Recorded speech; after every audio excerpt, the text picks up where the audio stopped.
नमस्कार, नजर पर देखो न्यूज में आपका स्वागत है। मैं हूं आपके साथ जैनब। आइए देखिए आज की मुख्य खबरें।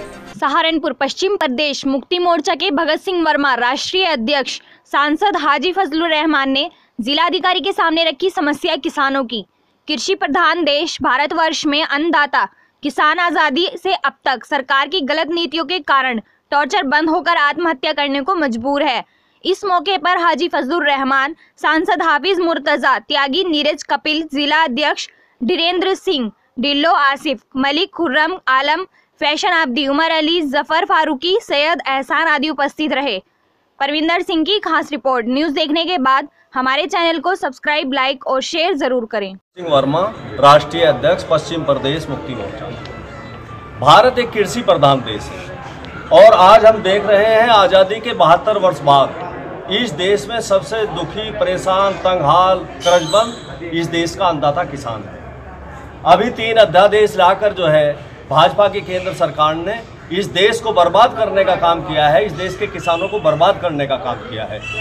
इन अध्यादेशों से व्यापारियों को, कारपोरेट घरानों को, उद्योगपतियों को सीधा सीधा फायदा होगा।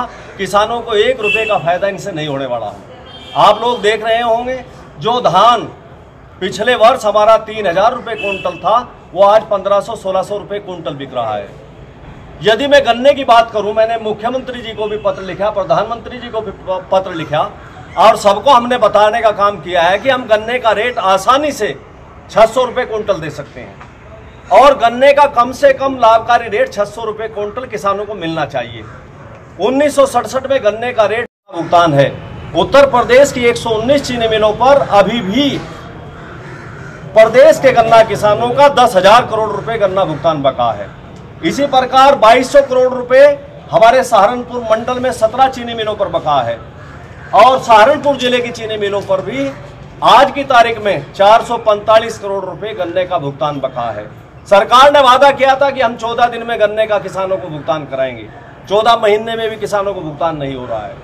इससे दुर्भाग्यपूर्ण स्थिति और क्या हो सकती है। तो इस देश का किसान बचेगा तो देश बचेगा। जब तक किसानों की परचेजिंग पावर नहीं बढ़ेगी, इकोनॉमिक रूप से देश मजबूत नहीं हो सकता। तो इस देश को मजबूत करने के लिए और इस देश को फिर से सोने की चिड़िया बनाने के लिए इस देश के किसानों को उसकी फसलों का लाभकारी मूल्य दिलाया जाए, उनके सभी कर्ज माफ किए जाएं और जब तक किसानों की मांगे नहीं मानी जाएंगी तब तक इस प्रदेश का, इस देश का किसान अपनी लड़ाई लड़ता रहेगा, सड़कों पर आकर संघर्ष करता रहेगा। ठीक है।